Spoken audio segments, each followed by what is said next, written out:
ਨਮਸਕਾਰ, ਆਦਾਬ, ਸਤਿ ਸ੍ਰੀ ਅਕਾਲ। ਰੇਡੀਓ ਇੰਡੀਆ KRP 1110 AM ਸੁਣਦੇ ਸਾਰੇ ਸਰੋਤਿਆਂ ਦਾ ਪ੍ਰੋਗਰਾਮ ਖਬਰਸਾਰ ਦੇ ਵਿੱਚ ਬਹੁਤ-ਬਹੁਤ ਸਵਾਗਤ ਹੈ। ਪਿਛਲੇ 24 ਘੰਟੇ ਦੇ ਦਰਮਿਆਨ ਦੁਨੀਆ ਭਰ ਦੇ ਵਿੱਚ ਜੋ ਵੀ ਵਾਪਰਿਆ ਹੈ ਉਸ ਨੂੰ ਵਿਸਥਾਰ ਦੇ ਵਿੱਚ ਜਾਣਨ ਦੇ ਲਈ ਇਸ ਵਕਤ ਸਾਡੇ ਨਾਲ ਜੁੜੇ ਹੋਏ ਹਨ रेडियो इंडिया के न्यूज डायरेक्टर उमेंद्रा सिंह जी। उमेंद्रा जी, रेडियो इंडिया पर आपका बहुत-बहुत स्वागत है। गौरव जी और रेडियो इंडिया के सुनने वाले दोस्तों को उमेंद्र सिंह का सत श्री अकाल, नमस्ते और आदाब। हमेशा की तरह इस प्रोग्राम को हम शुरू करते हैं न्यूज हेडलाइन से।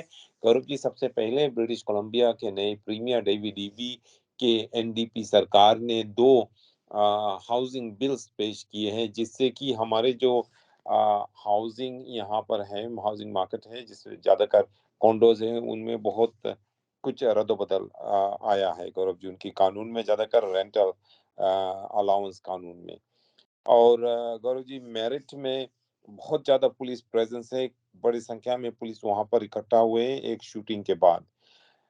और खबरों में ऐसा बताया जाता है कि वैंकूवर के कमर्शियल ड्राइव पे एक आश्चर्यजनक चोरी हुई गौरव जी, कि एक भरे रेस्टोरेंट में दो आदमी बंदूक लेकर घुस आए और जितने भी वहां पे गेस्ट थे, उनके जितने वॉलेट्स थे, सेल फोन्स थे, पैसे थे, सभी को चुरा लिए और साथ साथ में जो कैश स्टील में भी पैसे थे उन्हें भी चुरा कर वे वहां से भाग गए। बाद में वैंकूवर की पुलिस का कहना है कि कुछ सेल फोन्स मिले हैं, लेकिन कई और फोन्स नहीं मिले हैं। और अंतर्राष्ट्रीय खबरों में वर्ल्ड कप ऑफ सॉकर शुरू हो गया है कल से गौरव जी, एक्चुअली संडे से शुरू हुआ है। और कल जो खेल हुए उसमें ईरान और इंग्लैंड के बीच खेल हुई, और इस खेल के दौरान ईरान के जितने भी प्लेयर्स थे, उन्होंने अपने नेशनल एंथम यानी कि ईरान के नेशनल एंथम के दौरान चुप खड़े थे। ऐसा बताया जाता है कि वे ईरान के सरकार के खिलाफ प्रोटेस्ट कर रहे हैं थे। और खबरों में गौरव जी, एक डे केयर ऑपरेटर को 20 महीने की जेल की सजा हुई है, जब उनके देख रेख में एक छोटे बच्चे की मौत हो गई थी गौरव जी। प्रिंस रूपर्ट के एक मॉल में एक व्यक्ति की मौत हो गई और एक और बहुत बुरी तरह से जख्मी हुआ, जब वहां पर मॉल में क्रिसमस शॉपिंग के दौरान गोली चलाई गई गौरव जी। कुछ खबरों में ऐसा बताया जाता है कि इंडिया के सरकार ने ऑनलाइन रिव्यूज के नए कानून लाए हैं, जिससे जो जो लोग ऑनलाइन रिव्यूज करते हैं, चाहे वो मूवीज को हो, रेस्टोरेंट्स के हो या शोज के हो, उनको कुछ कानून का पालन करना पड़ेगा गौरव जी। जी, उमेंद्रा जी, सबसे पहले बात करेंगे रशिया की। तो नेटो पार्लियामेंट्री असेंबली ने रशिया को एक आतंकवादी स्टेट घोषित कर दिया है। हाँ जी, और उन्होंने इसे इसलिए घोषित किया है जिससे कि वे उनके खिलाफ और सैंक्शंस लगा सके Gaurav ji. North Atlantic treaty organisation की एक पार्लियामेंट्री एजेंसी भी है, और उन्होंने असेंबली भी है, और उन्होंने ही ये निर्णय लिया है। ये इनको इस ऑर्गेनाइजेशन का नाम गौरव जी है नेटो पार्लियामेंट्री असेंबली। और इन्होंने रशिया के जो सरकार है और रशिया जो देश है उसको एक टेररिस्ट स्टेट का स्टेटस दिया है गौरव जी। और ये chairman of Ukrainian permanent delegation जो है गौरव जी इस असेंबली में, योहोर चोनव, उन्होंने प्रेस वालों को बताया, today we approved a resolution that calls on all allies to clearly define the Russian Federation and its current regime as a terrorist organization। उन्होंने एक स्टेटमेंट में कहा गौरव जी। इससे क्या होता है इसमें कि और आसानी से जो नाटो के देश हैं वे रशिया के खिलाफ और आसानी से सैंक्शंस लगा सकेंगे। जी, उमेंद्रा जी, दूसरी तरफ आर्कटिक रीजन में नॉर्थ अमेरिकन एयर स्पेस में गड़बड़ी फिर से शुरू हो गई है। रशिया ने अपने बॉम्बर फ्लाइट्स फिर भेजना शुरू कर दिया है। गुरु जी, ये रशिया पहले भी ऐसा किया करता था कि वो जो अपने बॉम्बर्स है, फाइटर्स है, उनको ज्यादातर गौरव जी वे जो नॉर्थ अमेरिकन की जो स्पेस है, उस इलाके में अपने बॉम्बर्स को भेजते थे चेक करने के लिए कि कहाँ तक वे अपने बॉम्बर्स को भेज सकते हैं गौरव जी। तो इस दौरान अब ये पता चला है गौरव जी कि अभी हाल में और भी रशियन बॉम्बर्स जो हैं वो आर्कटिक इलाके में आने लगे हैं, जहाँ पर कनाडा का जो कनाडा का इलाका है आर्कटिक एरिया में गौरव जी, वहाँ पर रशियन और बॉम्बर्स भेज दे रहे हैं। और नॉर्थ अमेरिकन प्लेन्स, वो प्लेन्स जो है गौरव जी, यूनाइटेड स्टेट्स या कनाडा, उनका सामना करने के लिए वहाँ पे उड़ान भरते हैं, उन्हें रोकते हैं, उन्हें वापस रशिया की तरफ भेज देते हैं गौरव। जी, उमेंद्र जी, नॉर्थ कोरिया के लीडर किम जोंग उन जो हैं वो काफी ज्यादा गुप्त स्थानों पर रहते हैं। उनकी निजी जिंदगी के बारे में कुछ किसी को कुछ नहीं पता। तो अब पहली बार हुआ है कि उनकी बेटी को देखा गया है, तो काफी चर्चा में है ये न्यूज। हाँ जी, गौरव जी, उनकी वे अपने बेटी को लेकर एक मिसाइल साइट पर गए थे, जहाँ पर वे उन्हें एक बैलिस्टिक मिसाइल दिखा रहे थे। इस बैलिस्टिक मिसाइल की टेस्टिंग हो रही थी, जिस बारे में हमने शायद 2-3 दिन पहले रिपोर्ट की थी। गौरव जी, उनकी बेटी केवल 14 वर्ष के हैं, और कुछ लोगों का ये कहना है कि किम जंग उन ने अपने बेटी को इस मिसल साइट पर इसलिए लाया है, पब्लिक में इसलिए इस बार लाया है, क्योंकि वे अपने बेटी को पब्लिक से इंट्रोड्यूस करना चाहते हैं। कई लोगों को तो मालूम ही नहीं था कि उनके पास इतनी बड़ी बेटी है, और वो इसलिए ये कर रहे हैं गौरव जी, जिससे कि वे अपने बेटी को अपने बाद नॉर्थ कोरिया के सरकार को कंट्रोल करने के लिए या उनके लीडर बनने के लिए तैयारी कर रहे हैं, उनको ट्रेन कर रहे हैं। गौरव जी, आपको मालूम रहे कि नॉर्थ कोरिया के जो ये डिक्टेटर है, लीडर है किम जोंग उन, उनके कोई रिश्तेदार है नहीं। उनका एक भाई था गौरव जी, जिसकी मौत हो गई मलेशिया में, और कई लोगों ने किम जोंग उन के ऊपर आरोप लगाया कि उन्होंने अपने भाई की हत्या खुद ही की थी, नॉर्थ कोरिया से सीक्रेट एजेंट्स भेज के। और फिर गौरव जी, उनकी एक हाफ सिस्टर है, वो जो भी का जो कोरिया में, नॉर्थ कोरिया में है, और ऐसा विश्वास किया जाता है कि किम जोंग उन अपने 14 वर्षीय बेटी को अब सभी जगह लेकर इसलिए जा रहा है, जिससे कि लोग ये जान जाए, ये समझ ले कि किम जोंग उन के बाद वही, यानी कि उनकी बेटी कोरिया की लीडर बनेगी।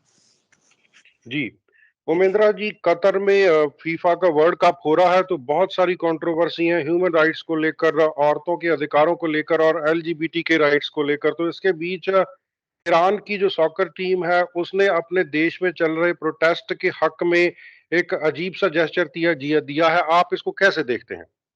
गौरव जी, ये बहुत ही बहादुर प्लेयर्स है, जिन्होंने सारे दुनिया के सामने, और ईरान के जो मुल्ला, जो क्लेरिक्स है, जो अयतोल्लास है, जो कंट्रोल कर रहे हैं उस देश को, सरकार, उनके सामने उन्होंने अपने आप को चुप रखा, और अपने देश की जब यानी कि ईरान की नेशनल एंथम बज रही थी, तो उन्होंने अपने नेशनल एंथम को गाया नहीं, उनमें उसमें शामिल नहीं हुए, हुए चुप ही खड़े थे गौरव जी।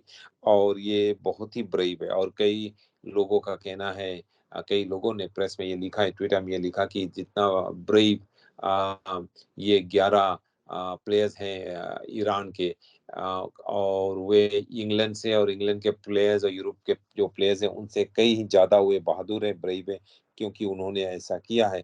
और गौरव जी, जब वे वापस जाएंगे लौट के ईरान, तो उनको वो शायद उनको पनिशमेंट मिलेगी, शायद उनको जेल भी हो जाएगा।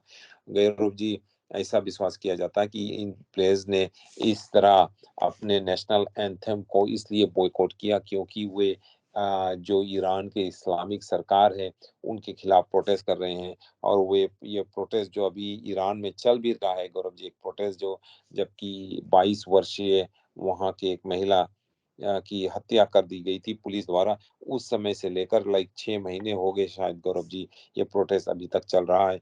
और इसी प्रोटेस्ट के कारण शायद इन प्लेयर्स ने भी इस तरह से प्रोटेस्ट किया गौरव जी। ये बहुत ही बड़ा प्रोटेस्ट है, सभी दुनिया के सामने इन्होंने इतना प्रोटेस्ट शुरू कर दिया गौरव जी।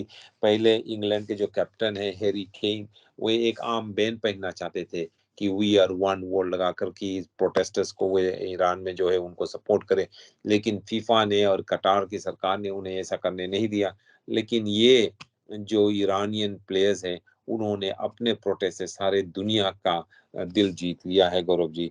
और जब ये आश्चर्य की बात है गौरव जी कि उनके पास इतनी हिम्मत है ये करने के लिए, लेकिन गौरव जी, जब वो लौट कर जाएंगे, तो उनके खिलाफ शायद वो जो रिजीम है ईरान में ज़रूर उनके खिलाफ कुछ एक्शन लेंगे, शायद इन प्लेयर्स को जेल भी कर दिया जाए। और गेम्स में गौरव जी अनफॉर्चुनेटली ईरान की हार हो गई। गौरव जी इंग्लैंड ने ईरान को 6-2 से हराया और एक और खेल में गौरव जी यूनाइटेड स्टेट्स और वेल्स 1-1 से टाई हुए और नेदरलैंड्स ने सेनेगल को 2-0 से हराया गौरव। जी।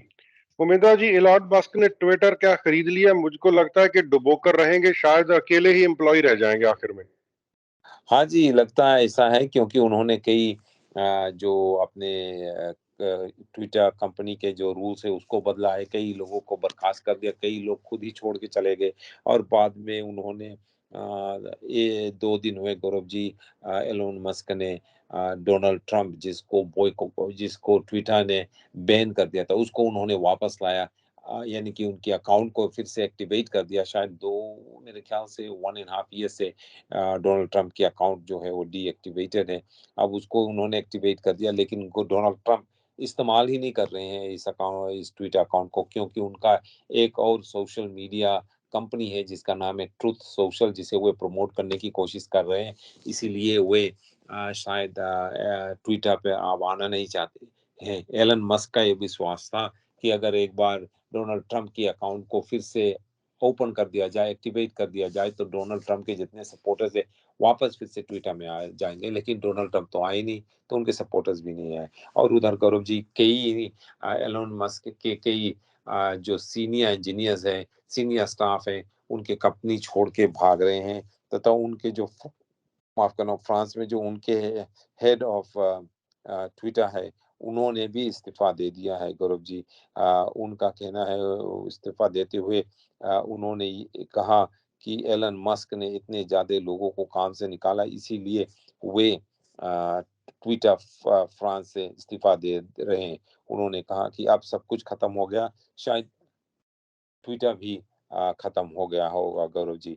और ये है ट्विटर इनकॉर्पोरेटेड के head of French operations Damien Wilk जिन्होंने अपने इस्तीफा कल दे दी गौरव जी एलन मस्क की ये कहते हुए कि एलन मस्क ने अपने जितने भी सीनियर एग्जीक्यूटिव्स है सीनियर इंजीनियर्स है सबको मजबूरन उन्होंने काम से निकाल दिया या उन्हें उसी समय उन्होंने डिसमिस कर दिया फायर कर दिया गौरव जी।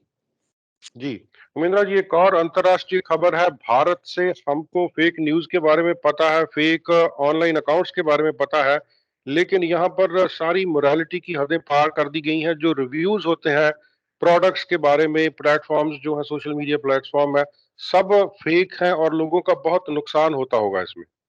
हाँ जी, गौरव जी, इसीलिए इंडिया की सरकार ने कोई ये एक्शन लिया है। उनका ये कहना है कि बहुत ज़्यादा फ़ेक रिव्यूज़ आ रहे हैं ऑनलाइन फ़ेक रिव्यूज़ आ रहे हैं। इसीलिए उन्होंने कुछ नई गाइडलाइंस दी हैं और इंडिया की सरकार ने ये धमकी दी है कि अगर ये नई गाइडलाइंस को फ़ॉलो नहीं किया गया, तो सरकार मजबूरन और कानून लाएगी जिससे कि ज़बरदस्ती इन गाइडलाइंस को ऑनलाइन कंपनीज को, ई कॉमर्स कंपनीज को, सोशल मीडिया प्लेटफॉर्म्स को अपनाना पड़ेगा। जो नए गाइडलाइंस लाए गए हैं गौरव जी वो अचानक लाए गए हैं क्योंकि कई लोग अभी इंडिया के सरकार से शिकायत कर रहे हैं कि जो ऑनलाइन रिव्यूज होते हैं चाहे वो रेस्टोरेंट्स के हो गौरव जी, चाहे वो मसाज पार्लर्स को हो, चाहे वो किसी और बिजनेसेस का हो, चाहे वो मूवीज की हो गौरव जी, इनमें बहुत ज़्यादा फ़ेक होते हैं और गलत भी होते हैं गौरव जी।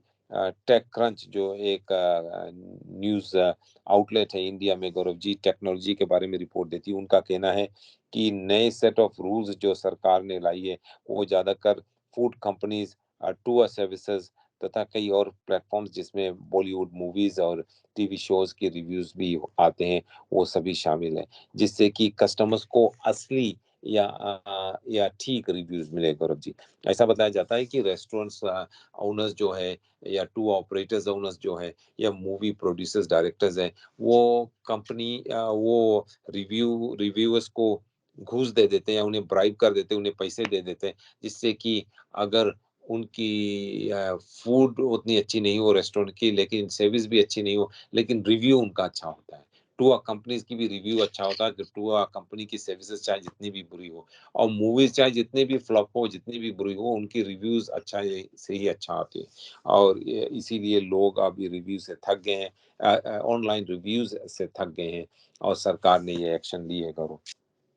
जी, उपेंद्रा जी, इमरजेंसी एक्ट के बारे में इंक्वायरी चल रही है, तो प्रधानमंत्री ट्रूडो को इमरजेंसी एक्ट लगाने के लिए इंटेलिजेंस सर्विसेज ने, सीएसआईएस ने रिकमेंडेशन दी थी, उन्होंने एडवाइस किया था। आपको क्या लगता है इसके बारे में? गौरव जी, अभी तक ये जो हियरिंग चल रही है फ्रीडम कॉन्वॉय के बारे में, वो इस हियरिंग में जो किसी ने भी आकर एविडेंस दी, स्टेटमेंट दी, सभी के स्टेटमेंट से ये पता चलता था कि जो कुछ भी सरकार ने किया है, जस्टिन ट्रूडो के सरकार ने किया, वो गलत किया।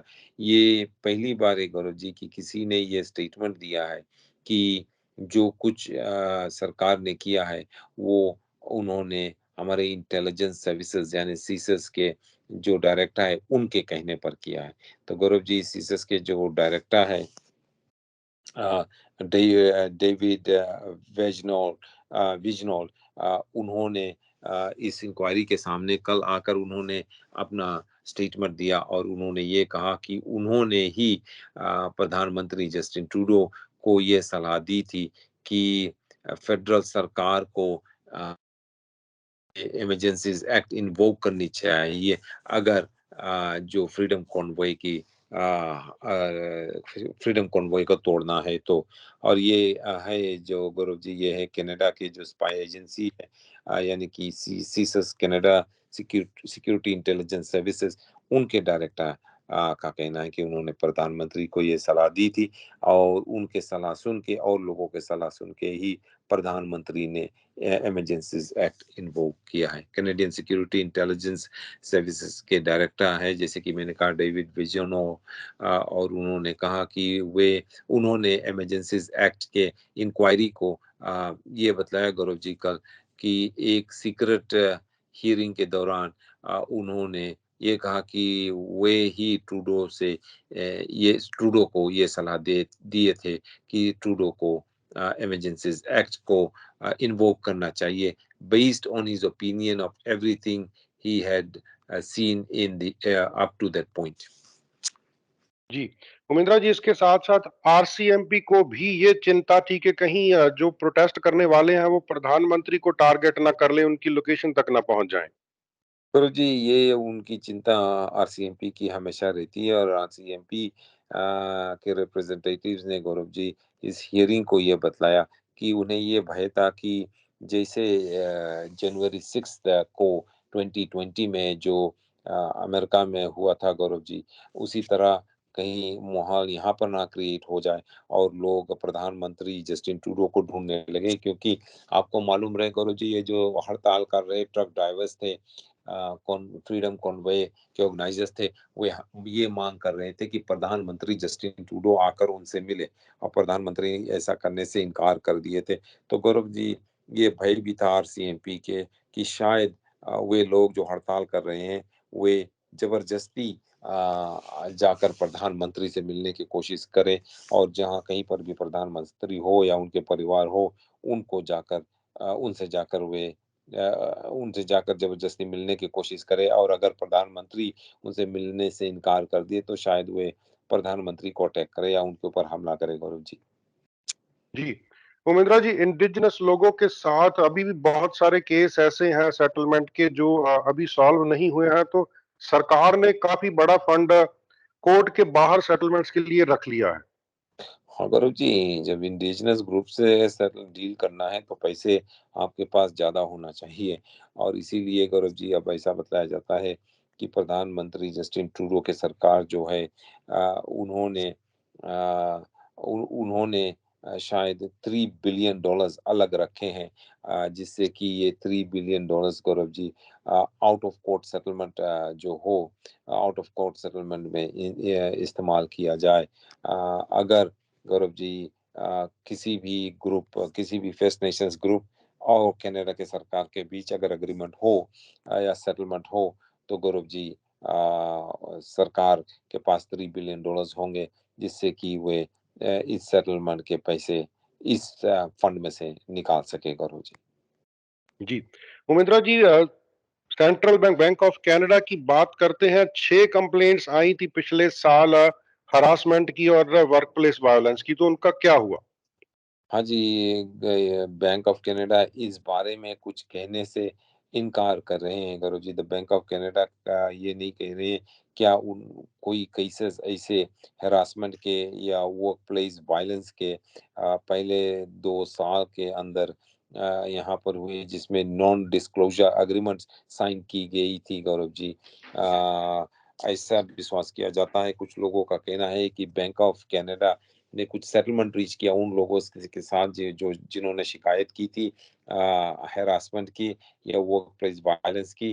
तो बैंक ऑफ कनाडा ने इन लोगों से नॉन डिस्क्लोजर एग्रीमेंट यानी एनडीए साइन कराई, और ये कहते हुए कि इंस्टीट्यूशन के जो प्राइवेसी ऑब्लिगेशंस हैं इस इंसिडेंट्स में, इस बारे में इसलिए वो कुछ कह नहीं सकते हैं।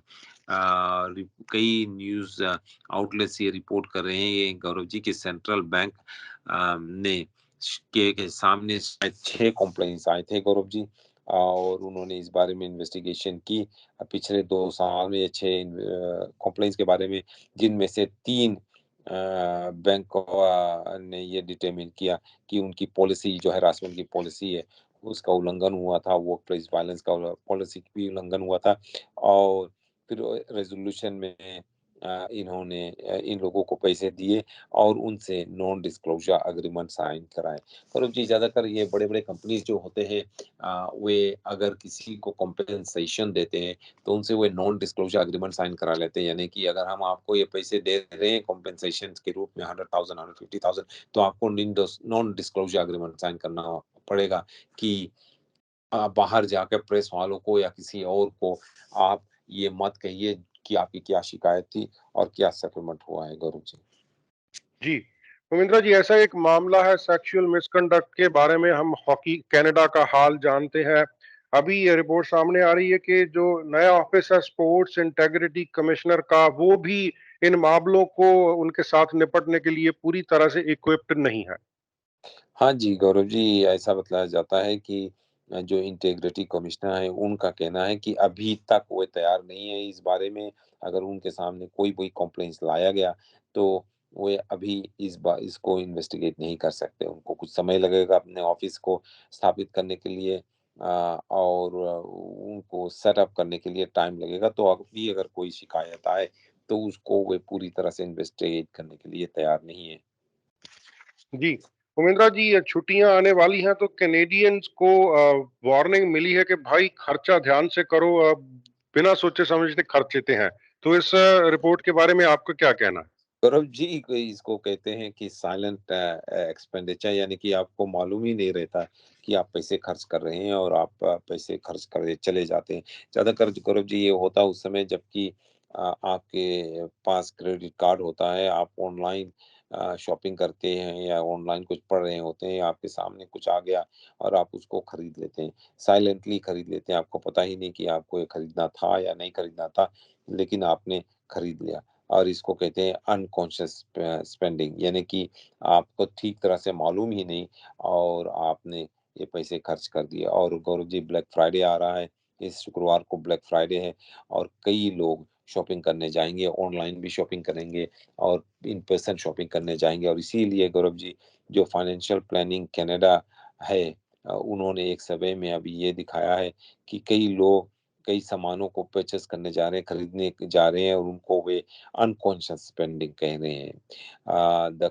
का उनका कहना है ये क्वाइट स्पेंड सर्वे जो है, इसमें ये दिखाया गया कि 51% यानी कि आधा से भी ज़्यादा कैनेडियंस ये कह रहे हैं कि वे इस बात से कंसर्न्ड है कि उनकी उनकी फाइनेंसेस के बारे में, वे खुद के फाइनेंसेस के बारे में कंसर्न्ड है और वे अपने इस आदत के बारे में कंसर्न्ड है कि बिना जाने ही वो शॉपिंग कर रहे हैं। उनकी इस तरह की आदत सी बन गई है, एडिक्शन सी बन गई है कि कुछ हमें कुछ खरीदना ज़रूरत हो या नहीं, लेकिन हमें कुछ खरीदना है, क्रेडिट कार्ड हाथ में है, फ़ोन हाथ में है या डिवाइस हाथ में है, बस उसी को इस्तेमाल करके आप ऑर्डर कर देते हैं, पे कर देते हैं और जब सामान घर पे डिलीवरी होती है, तो आप सोचते हैं कि मैंने ये क्या कर दिया, एक बार फिर से शॉपिंग कर ली ऑनलाइन।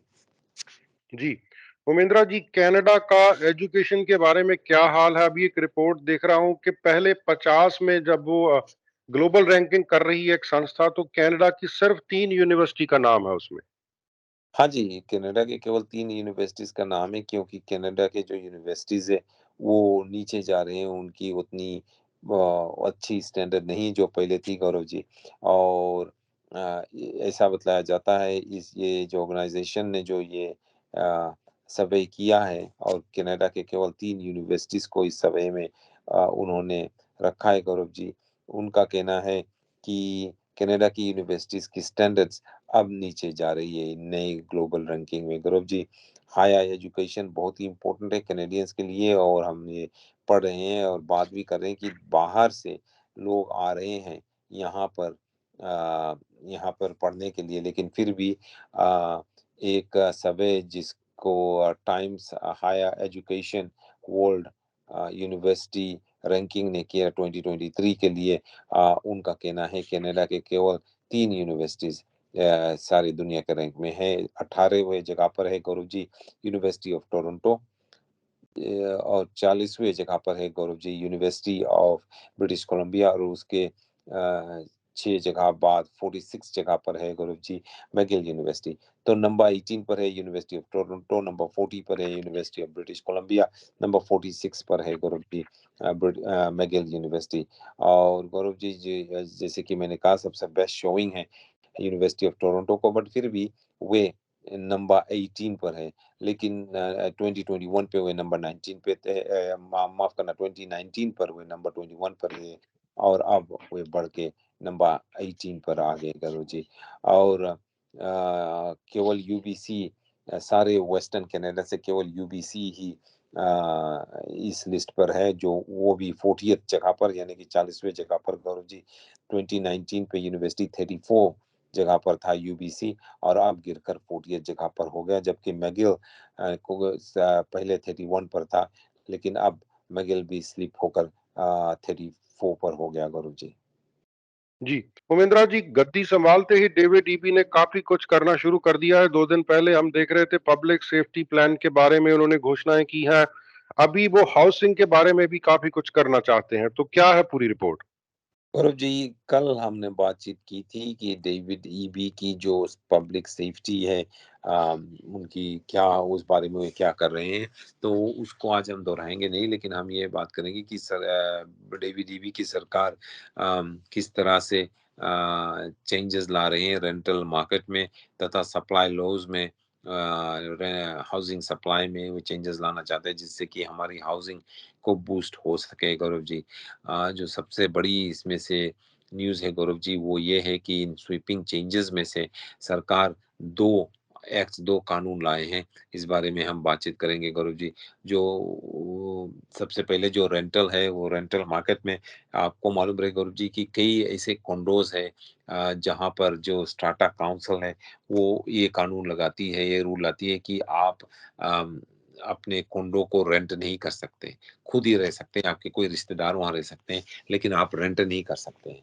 लेकिन गौरव जी अब डेविड ईबी का कहना है कि उन्होंने ये जो ताकत है, वो स्ट्राटा काउंसिल से ये ताकत उन्होंने छीन लिया, खुद अपने ऊपर ले लिया, सरकार के ऊपर ले लिया और उन्होंने इस ताकत को इस रूल को बदल दिया और ये कहा है कि कोई भी स्ट्राटा या कोई भी स्ट्राटा काउंसिल किसी भी कॉन्डोज़ के या टाउन हाउस या कॉम्प्लेक्स जो है वहाँ पर वो ये रिस्ट्रिक्शन नहीं लगा सकते कि जो कॉन्डोज के और टाउन हाउस के मालिक हैं, वे अपने कॉन्डो को अपने टाउन हाउस यूनिट को रेंट नहीं कर सकते।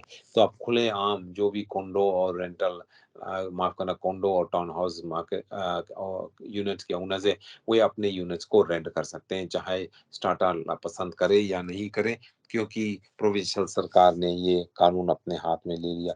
और गौरव जी उन्होंने एक और कानून को बदल दिया और ये था कई स्ट्राटा की ये रूल थी कि अपने किड्स को, बच्चों को आप अपने कॉन्डोज में या स्टाटा में नहीं रख सकते थे अगर वे 18 साल की उम्र से कम होते तो वहां पर साफ लिखा होता है स्टाटा के रूल्स में कि no children allowed, nobody under 19 allowed. तो अब इस रूल को भी जो प्रोविंशियल सरकार है डीवी का, उन्होंने बदल दिया। उनका कहना है अब स्टाटा काउंसिल्स किसी को रोक नहीं सकता कि आप बच्चे जो 19 साल की उम्र से कम है उनको अपने कोंडो में या टाउन हाउस यूनिट्स में नहीं रख सकते। तो कोई भी अपने बच्चों को साथ रख सकता है। अब गौरव जी, इससे और लोगों को रेंट करने का मौका मिलेगा गौरव जी। लेकिन जो सीनियर्स हाउसिंग है, जो 50 जो यूनिट्स, जो कॉम्प्लेक्सेस में ये कानून है कि लोग केवल 55 ईयर्स की उम्र के ऊपर के लोग इन कॉम्प्लेक्सेस में रह सकते हैं, वो कानून रहेगा, वो रूल ही रहेगा। लेकिन और सब गौरव जी, जो कि आप रेंट नहीं कर सकते थे और बच्चों को नहीं रख सकते थे, इन रूल्स को बदल दिया गया है। सरकार का ये विश्वास है कि ऐसा करने से कई और लोगों को रेंट करने का मौका मिलेगा। लेकिन उधर गौरव जी, कुछ और लोगों का ये कहना है कि इससे शायद केवल 3000 यूनिट्स फ्री हो, जबकि 300,000 यूनिट्स की जरूरत है। और इनमें से स्टाटा काउंसिल के एक स्पोक्स पर्सन का कहना है कि सरकार को मालूम नहीं, शायद इसमें कुछ अनइंटेंडेड कॉम्प्लेक्स अनइंटेंडेड कॉन्सिक्वेंस हो। उनका कहना है गौरव जी कि अभी तक जो स्पेकुलेटर्स थे, डेवलपर्स थे, वो स्ट्राटा कॉन्डोज को या स्ट्राटा टाउन हाउसेस को खरीदते नहीं थे क्योंकि वो उन्हें रेंट नहीं कर पाते थे। लेकिन अब जब इसको खुले आम रेंट करने का मौका डेवी ने दे दिया है, तो शायद अब जो स्पेकुलेटर्स है, डेवलपर्स है, वो शायद अब शायद आकर इन यूनिट्स को खरीदने लगे, जिससे कि कॉन्डो और टाउन हाउस यूनिट्स के भी दाम ऊपर चले जाए, जिस तरह की डिटेच्ड हाउसेस के दाम ऊपर गए हैं गौरव जी। अगर ऐसा हुआ तो कई लोग, ज्यादातर यंग लोग, जो अभी तक टाउन हाउस और कॉन्डोज अफोर्ड कर सकते थे, वे टाउन हाउस और कॉन्डो को अफोर्ड नहीं कर पाएंगे गौरव जी। और गौरव जी, दूसरी तरफ जो सरकार है, उन्होंने लोकल गवर्नमेंट से, यानी कि सिटी और टाउन काउंसिल से उन्होंने ताकत ले ली है। उन्होंने ये कहा है कि अगर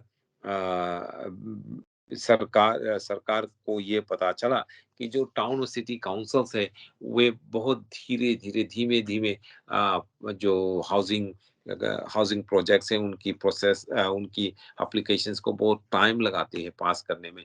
तो सरकार खुद ही इन शहरों से ये ताकत लेकर खुद ही अप्रूवल दे देगी कि बिल्डर्स ये अपने बिल्डिंग्स जो है, हाउसेस जो है, उनको बना सके। डीवी और उनके सरकार का कहना है कि क्योंकि जो सिटी काउंसिल से, टाउन काउंसिल से बहुत रेड टेप इस्तेमाल करते हैं, बहुत समय लगाते हैं प्लान्स को पास करने में, प्रोजेक्ट्स को पास करने में, इसीलिए जो घरें हैं, जो हाउसिंग यूनिट्स है, कॉम्प्लेक्स है, वो उनको बनाने में बहुत समय लगता है। और सरकार का ये कहना है कि अगर उन्हें ये पता चला कि कोई भी शहर, चाहे वो कोई भी टाउन हो या कोई भी सिटी हो, अगर उनकी काउंसिल, सिटी काउंसिल या टाउन काउंसिल बहुत समय लगाती है कोई भी प्रोजेक्ट को पास करने के लिए, तो जो प्रोविंशियल गवर्नमेंट है, वो उस शहर से, उस सिटी काउंसिल से ताकत लेकर खुद ही अप्रूवल दे देगी, जिससे कि बिल्डर्स जल्द से जल्द बिल्डिंग प्रोजेक्ट शुरू कर सके गौरव। जी। उमेंद्रा जी, सरी के साबका मेयर डग मकलम का पीछा छूट गया है पब्लिक मिसचीफ के केस से, लेकिन मसला यह है कि बड़ी कीमत देनी पड़ी, मेयर से साबका मेयर हो गए हैं। तो दूसरी जो उनके केस की कीमत है वो सरी के टैक्स पेयर को अब भी देनी पड़ेगी, या उसके बारे में कुछ हो सकता है? गौरव जी, ब्रेंडा लॉक ने तो ये वादा किया था कि जब वो मेयर बनेगी तो डग मकैलम की जो लीगल फीस वो नहीं पे करेगी। तो उन्होंने हुक्म ही दे दिया था पहले ही, जिस दिन उन्होंने इलेक्शन जीती उसी दिन उन्होंने सिटी काउंसिल के स्टाफ को हुक्म दिया कि डग मकैलम की लीगल फीस पे करना बंद करो, और जो फीस पे कर दी गई उसके पैसे को वापस ले आओ। उनका ये कहना था कि जो कुछ भी हुआ डग मकैलम के साथ, वो अपने प्राइवेट बिजनेस पे थे, ना कि सिटी के बिजनेस पे, इसीलिए सिटी काउंसिल को उसको पे नहीं करना चाहिए। हाँ, डग मक्केलम को गिल्टी पाया गया है, जज ने उन्हें गिल्टी पाया ये कहते हुए गौरव जी, माफ करना, उन्हें नॉट गिल्टी पाया है ये कहते हुए कि डग मक्केलम के पाँव पे ब्रूजेस थे, वहाँ हड्डियां नहीं टूटे थे, लेकिन ब्रूजेस थे। तो गौरव जी, अगर एक कार की टायर आपके पाँव के ऊपर चले तो क्या हड्डी टूटेगी या नहीं, ये जानना मुश्किल है। जज का ये कहना है कि वे ये समझ सकते हैं कि शायद टाया जज की माफ़ करना डग मैकलम की पाँव पे गई हो क्योंकि वहाँ पे ब्रूजेस थी। लेकिन गौरव जी ये क्रिमिनल केस है, क्रिमिनल केसेस में हमारे सिस्टम में क्रिमिनल केसेस में अगर आप किसी को गिल्टी पाते हैं तो उन्हें बियॉन्ड रीज़नेबल डाउट यानी कि कोई भी डाउट नहीं होना चाहिए 99.9% से भी ज़्यादा आपको श्योर होना चाहिए कि कोई व्यक्ति ने कोई गैर कानूनी काम की है, फिर ही आपको उनको गिल्टी पा सकते हैं। अगर ये सिविल केस होता गौरव जी, तो सिविल केसेस में केवल 51% से ऊपर अगर आपके पास प्रूफ हो या आपके पास सबूत हो, तो ही आप उनको गिल्टी पा सकते हैं। जैसे कि गौरव जी, आपको शायद मालूम हो कि एक अमेरिका में एक बहुत ही फ़ेमस केस था वहाँ पर ओ.जे. सिम्पसन का और उनके ऊपर ये आरोप लगाया गया था कि उन्होंने अपने भूतपूर्व पत्नी की हत्या की थी, लेकिन क्रिमिनल कोर्ट में उन्हें नॉट गिल्टी पाया गया। लेकिन जो विक्टिम्स थे, उनके फैमिली ने ओ.जे. सिम्पसन को सू किया सिविल कोर्ट में उन्हें गिल्टी पाया गया उसी एविडेंस, उसी सबूत के ऊपर। वो इसलिए क्योंकि सिविल कोर्ट में केवल 51 परसेंट से ऊपर प्रूफ की ज़रूरत होती है, जबकि क्रिमिनल केस में 99.9% से भी ऊपर बियॉन्ड रीज़नेबल डाउट की प्रूफ की ज़रूरत होती है। जी, उमेंद्रा जी, ईस्ट वैनकूवर के एक कैफे में गन पॉइंट पर रॉबरी की गई और फ़ोन चुरा लिए गए, तो पूरा मामला समझ नहीं आया कि फ़ोन के लिए इस इतना कुछ करने की क्या ज़रूरत थी? स्वरूप जी केवल फ़ोन ही नहीं चुराए गए, वो जितने भी वहाँ पे गेस्ट थे रेस्टोरेंट में उनके पॉकेट से जो वॉलेट्स थे वो भी चुराए गए। और गौरव जी ये बहुत ही इंटरेस्टिंग थेफ्ट था पुली ऑलमोस्ट लाइक ये मूवी की तरह बॉलीवुड की मूवी की तरह ऐसा होता है। ऐसा बतलाया जाता है कि वैंकूवर के जो कमर्शियल ड्राइव के एक बहुत ही वेल नोन रेस्टोरेंट है गौरव जी, कैफे डे सोलोन, और वहाँ पर कोई 11 बजे सुबह गौरव जी पिछले शनिवार को 11 बजे सुबह लोग नाश्ता कर रहे थे, माफ़ करना संडे मॉर्निंग को, पिछले इतवार को 11 बजे सुबह बहुत ही बिज़ी था रेस्टोरेंट, बहुत पॉपुलर रेस्टोरेंट है Cafe de Sol Commercial Drive पर, और लोग वहाँ पे लंच कर रहे थे, ब्रंच कर रहे थे, ब्रेकफ़ास्ट कर रहे थे। जबकि कुछ लोग वहाँ पर अंदर आ गए गौरव जी, और पुलिस का कहना है कि ये एक टेक ओवर स्टाइल रॉबरी था। और जब लोग वहाँ अंदर आए, बंदूक लेकर 2 आदमी बंदूक लेकर अंदर आए और उन्होंने लोगों से ये माँग की कि सभी लोग जो वहाँ पर है, सभी गेस्ट जो खाना खा रहे थे, फ्लोर पर लेट जाएँ। और जब वे फ्लोर पे लेट गए तो उन्होंने उनको थ्रेटन किया कि हम आपको शूट कर देंगे। माफ़ करना, और उनकी जितनी भी वॉलेट्स थी उन्होंने उनके पॉकेट से निकाल ली, जितनी भी सेल फ़ोन्स थी वो ले ली गौरव जी, जिससे कि उन्होंने पुलिस को नहीं कॉल कर सके, और जो स्टाफ थे उनकी भी जितनी वॉलेट्स थी, सेल फ़ोन्स थी वो भी ले ली, और कैश टिल में से भी पैसे निकाल लिए। बाद में वो वहाँ से भाग गए गौरव जी, और ऐसा बतलाया जाता है कि जब भागकर वो गए कुछ दूर जाकर आधे से भी ज़्यादा सेल फ़ोन्स को उन्होंने वहाँ डंप कर दिया, और जो एक्सपेंसिव सेल फ़ोन्स थे उन्हें लेकर भाग गए गौरव जी। एक व्यक्ति को यहाँ पर नॉन लाइफ थ्रेटनिंग इंजरीज़ भी हुई इस होल्ड अप में गौरव जी, और पुलिस इस बारे में इंक्वायरी कर रही है, इन्वेस्टिगेशन कर रही है। गौरव जी ये बहुत ही इंटरेस्टिंग है क्योंकि इस तरह का रॉबरी शायद कई साल हो गए हुआ नहीं कि कोई पब्लिक जगह पर जैसे कि रेस्टोरेंट हो, लोग भरे हो, बिज़ी हो, और वहाँ पर 2 बंदूक को लेकर आदमी आ जाए, सभी को कहे फ्लोर पर लेट जाओ और फिर उनके पॉकेट से वॉलेट निकाल ले, महिलाओं की ज्वेलरी ले ले, उनके रिंग्स उन्होंने भी चुरा लिया गौरव जी। पुलिस इन्वेस्टिगेशन अभी कर रही है। वैंकूवर पुलिस के सार्जेंट एडिसन का कहना है कि उनके पास अभी और अपडेट्स नहीं है, केवल इतना है कि वे इन 2 आदमियों को ढूँढ रहे हैं। जी, उमेंद्रा जी, मेरठ में काफ़ी बड़े नंबर में पुलिस वालों को देखा गया है, तो पूरा घटनाक्रम क्या है? सुनने में आ रहा है कि वहाँ कोई शूटिंग हुई थी, तो पूरी डिटेल्स पुलिस ने दी हैं या नहीं दी हैं? गौरव जी, पुलिस ने कुछ रिपोर्ट्स दी है, ऐसा बतलाया जाता है कि पुलिस की बहुत हेवी प्रेज़ेंस है मेरिट में। मेरिट में पिछले 2-3 दिनों से गौरव जी पुलिस की हेवी प्रेज़ेंस है। जब से गौरव जी पुलिस वहाँ के पुलिस ने 2 आदमियों को गिरफ्तार किया जब उन्होंने 3 और आदमियों को किडनैप किया था मेरिट में। उसके बाद गौरव जी पुलिस ने मेरठ के कई इलाकों पे गए हैं, आदमियों को गिरफ्तार किया है गौरव जी।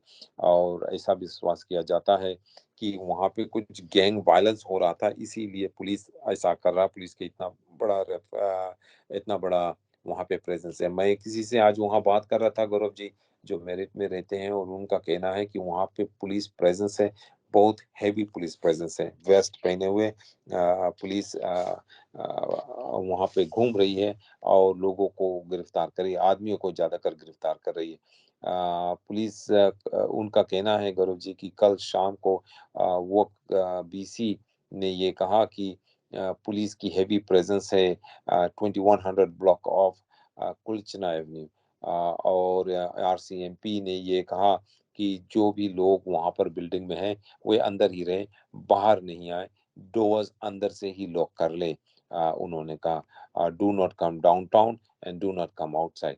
और उन्होंने ये कहा कि इससे 1 दिन पहले पुलिस ने एक प्रॉपर्टी पर जो 2600 ब्लॉक ओल्ड ग्रेनाइट एवेन्यू पर है गौरव जी, वहाँ पर जाकर उन्होंने 2 आदमी को गिरफ्तार किया और ये बतलाया गया था कि वे 2 आदमी जो थे उन्होंने 3 और आदमियों को किडनैप किया था।